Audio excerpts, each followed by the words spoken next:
Let's not bury the lead. Reva has the dumbest revenge plan ever. It turns out that Reva wasn't trying to get revenge on Obi Wan Kenobi, but instead on Darth Vader. Her plan was to get Obi and bring him to Vader so that Vader could be distracted or satisfied or something, so that Reva could attack and kill him. Why does she want to kill Vader? Because she was one of the younglings at the temple during the Purge. That was painfully obvious, but technically not stupid. After all, you have characters like Cal and Kanan who survived the Purge. What makes it stupid is how this happened. See, Reva wasn't just at the temple. She watched as Vader killed her friends and then stabbed her in the chest, which she somehow survived. No, it gets dumber. She then spends her entire life trying to rise in the ranks of the Empire so that she can get close to Vader to kill him because he killed the only family she knew. And she does this by mutilating and slaughtering potentially thousands of people, including children. And we're supposed to care about her when she gets shanked for a second time by Vader and still doesn't die. Oh, and while she's dragging herself across the ground, not dying from a wound that usually kills everyone else, she finds Obi's communicator and finds out about Luke and Leia. I give you the mess that is Obi Wan Kenobi.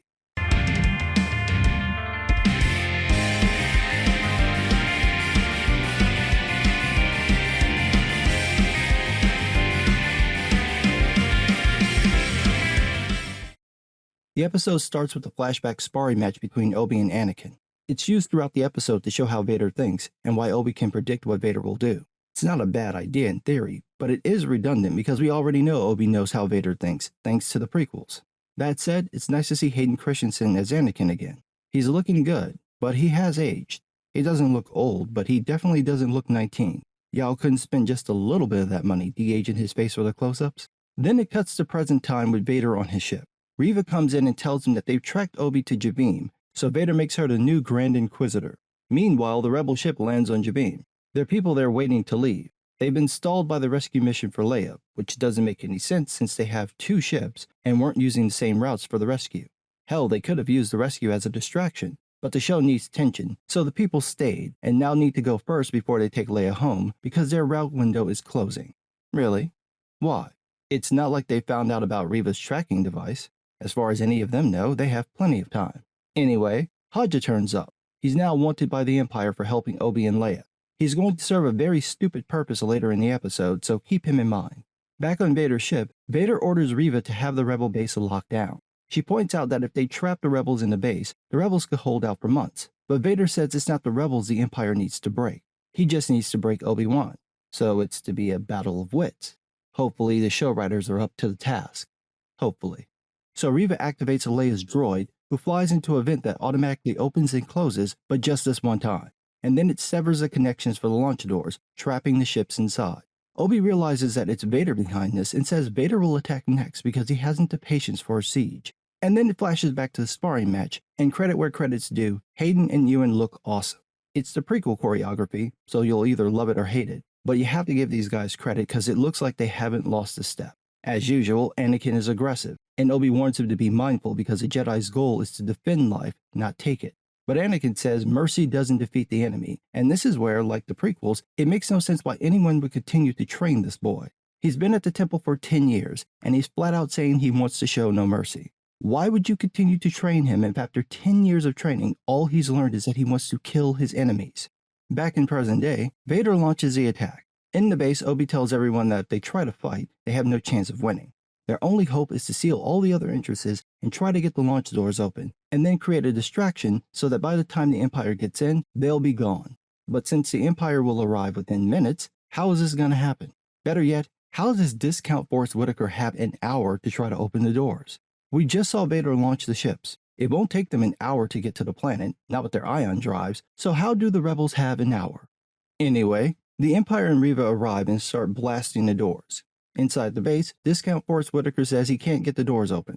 Haja makes a silly joke and then suggests someone try checking the vent, which is presumably an access port, which you'd think someone familiar with the base, I don't know, like Discount Forrest Whitaker, would have thought to check. But no. Instead he complains that he's too big to fit into the vent, so Leia says she needs a ladder, and he's like, no. And Obi tells him to trust Leia because... je ne sais quoi. Who knows?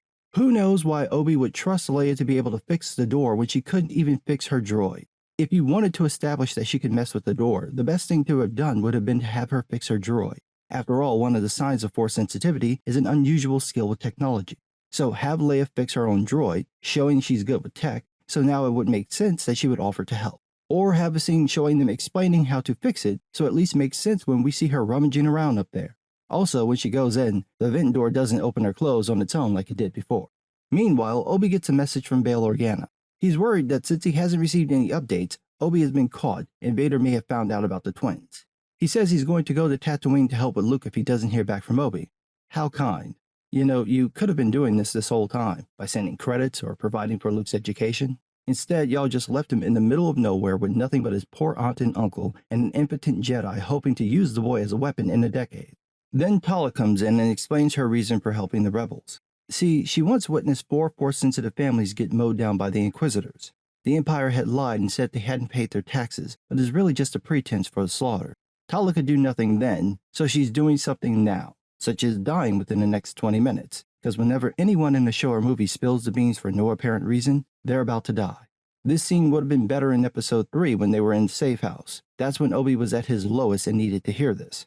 But that would make sense, and this isn't that kind of show. No, this is the kind of show that reveals its villain has the dumbest revenge plan ever. So, Obi realizes they need a distraction, and goes to talk to Reva. He tells her that it's odd that she knows who Vader really is because Vader would hide that info. It's not clear why he would do that, to be honest, even though the Jedi would now be out of favor, since Vader sided with the Emperor, who everyone knows is Palpatine. What reason would Vader have to hide his true identity? He has no family that he knows of, no connections, no one to be threatened or hurt, and his rejection of the Jedi ways would be perfectly fine. There's really no reason for him to hide his identity other than for the intimidation factor. But anyway, this is what Obi says. He says Reva's too young to have known Anakin, so she must have been a youngling and saw what Vader did. And as he says this, Reva gets angry. Why? Why is she angry about Obi-Wan knowing her origin when she's been chasing him down this entire time, from his perspective, to try to kill him? If she wants revenge, wouldn't she want him to know why she wants to kill him? Wouldn't that be the most basic thing anyone would say before they got their revenge? Apparently not with Reva. No, instead she gets pissy with Obi-Wan figuring out who she really is, and then tells him her origin. Oh my fucking god. You just spent 2 minutes with her pitching a fit over him guessing her past, and then she just tells him. And what is this glorious origin story? Well, Reva and some of the kids got caught by Vader. She thought he was there to help, but instead he slaughtered them. She claims she tried to protect the others, but we never see that. Instead, we see Vader shank her, and she claims she played dead by hiding under the other kids' bodies. The other 2 kids in the shop. And Anakin, who's standing right there and is one of the most powerful Force users, totally couldn't tell she was faking it. But wait, it gets more retarded. Obi realizes that Reva isn't helping Vader. She's hunting him. No, save it. Hold it, because there's more. He says they should work together because they want the same thing. And Reva says, "Where were you while he was killing my friends?" And Obi says, "Oh, I was on Utapau fighting General Grievous and trying not to get murdered by my own clone troopers. I had to be rescued by Bail Organa, and by the time me and Yoda got back to the temple, it was too late. But we killed every clone trooper we found as we made our way in. And when I discovered who'd done this, I immediately tracked him down, found and filleted him, and left him to cook to death on Mustafar." No, of course he doesn't say that. He just stares at the door as this girl chastises him before she declares that she don't need his help. He tells her that she won't be able to stop Vader alone, and she says he has no idea what she's done alone. Well, he does know that you've mutilated and murdered people. He watched you cut off one woman's hand on Tatooine, and he's seen your little trophy room at the bottom of Fortress Inquisitorius. He knows exactly what you're capable of. He's just trying to use you against Vader. Shades of things to come. This whole scene is meant to make Reva look sympathetic, but it does the opposite because of the cruelty she's done in the show. This is a woman who appears not to care about anyone. The one instance where it looks like she has a conscience is when it comes to torturing Leia, but since she gets interrupted instead of stopping herself, that doesn't count. There's nothing understandable about her actions. She wants to kill Obi-Wan because he trained Vader, or she wants to kill Vader so she seeks out Obi-Wan because she knows Vader's looking for him, or does she blame Obi for Vader and wants to kill both of them? Which is it? And to do this, she willingly becomes the very thing she hates, slaughtering families like Vader did with the young Jedi kids. And the audience is supposed to find this relatable. we're supposed to understand how it makes sense for Reva to torture and kill people to get revenge for Obi training Vader, who became a violent tyrant despite all of Obi's efforts. Yeah. Anyway, Reva rejects the deal and cuts through the door with the lightsaber, which she could have done in the first place. The troopers march in and get gunned down at first, but then manage to get the upper hand, pushing the rebels further back into the base. Obi seems to have found his mojo, but Reva does fuck all during any of this. You'd think she'd at least use the Force to help the troopers, but no. She just walks in the middle of the unit with a lit saber that no one ever bumps into, while the troopers do their thing. In the middle of this, Tala's droid gets shot up, and Tala herself takes a hit to the stomach. Obi's watching this, shouting her name and fighting off troopers. Again, you'd think he would use the Force to pull her to safety, but no. See, she told him her origin story, so now she has to die. She takes out a bomb, shoots the blast door controls, blocking Obi from helping her, and then sets off the bomb, which Reva and the stormtroopers manage to survive even though they were right in front of it. Obi realizes then that it's over. There's no way for him to win other than to surrender. He hands all his gear, his lightsaber, his blaster, and his communicator to Haja, and then hands himself over to Reva. When they meet, Reva says she's bringing Obi to Vader, and Obi corrects her, saying he's bringing Vader to her. He's going to act as a distraction so Reva can kill Vader. She points out the obvious. What makes you think Vader won't see it coming? To which Obi says that's because all Vader will see is Obi. Of course, that turns out to not be the actual plan, again showing that Obi just lies his ass off to everyone when it comes to Vader. There's another flashback to the sparring match where Anakin manages to knock Obi's saber out of his hand. Anakin says the battle is over, but Obi says that Anakin's need for victory blinds him. Yes, if you watched any of the real Star Wars films, this would be painfully obvious, but the show writers apparently think no one knows this, so they have to spell it out for you in a fight scene that ironically has more character development than anything they've done in the last 5 episodes. Vader arrives and finds that Reva's had Obi taken back inside. Meanwhile, Leia's still futzing around with the launch doors when the evil version of her droid comes out to attack her, but Leia just grabs the droid and pulls off the restrictor control, and now the droid is back to normal, and Leia then manages to open the doors. Obi kills the troopers watching him, and then runs in and tells everyone it's time to go. People start running for the ship in the mid-ground, but make note of the ship in the background. As people are running, Haja drops Obi's communicator, turns and looks at it, directly at it, and then just keeps running. Because you know, those 3 seconds it would have taken to pick it up just couldn't be spared. Fortunately, no villain will find this dropped communicator that still has Bail Organa's message about the twins on it, because someone didn't bother to delete it. Totally won't happen. Anyway, Vader struts in as the ship takes off, and he just snatches this bitch right out the sky. Just grabs it with the Force, pulls it until its engines break, and then rips off the sides of this thing like he's Magneto. Just wrecks this motherfucker. Then the second ship takes off, and he's just fucking standing there like there's nothing he can do. Use the fucking Force. What, is he spent? Is he jismed out? We just watched Darth Magneto snatch this bitch out the air, tear into it like it was virgin snatch, but he can't grab the ship 200 yards away? What, is it too far? His Force dick can't go that deep? In less than a minute, you went from having Vader do one of the most badass things ever done in Star Wars to making him look like a fucking noob. You literally turned him into a 1-minute man. Oh, and by the way, how come he didn't sense the other ship? He's snatching motherfuckers out the sky, but he can't tell there's no one on the ship? Also, how come the second ship keeps moving positions? In the previous scene where everyone's boarding, it's off to the side just behind the first one. When Vader shows up, it's pushed back up against the wall, but when Vader tears the first ship apart, the second one is right behind it. Jesus Christ, this is so retarded it's like it's written by Matt Walsh. So then, Vader sulks, and remembers a sparring match where he thinks he's won, but the unarmed Obi rolls him and force pulls Anakin's saber away. He tells Anakin that he's a great warrior, but his need to prove himself is his undoing. Because we needed to be told this. Because we didn't just watch this man bust a Force nut before he even got the panties off. Fucking hell. Then Reva shows up and tries to hit Vader in the head with her saber. She ignites the saber, you know, that thing that makes that loud humming sound alerting everyone of your position, and then tries to strike him. She could have walked up behind him, pointed the unlit saber at his back and pressed the button, but why do that when you could announce your attack? So of course he blocks it with the Force. Guess he got his second wind. And then we see one of the coolest and dumbest lightsaber fights ever. It's Rey versus Kylo Ren as it should have been. Vader is toying with Reva the whole time, and it's glorious.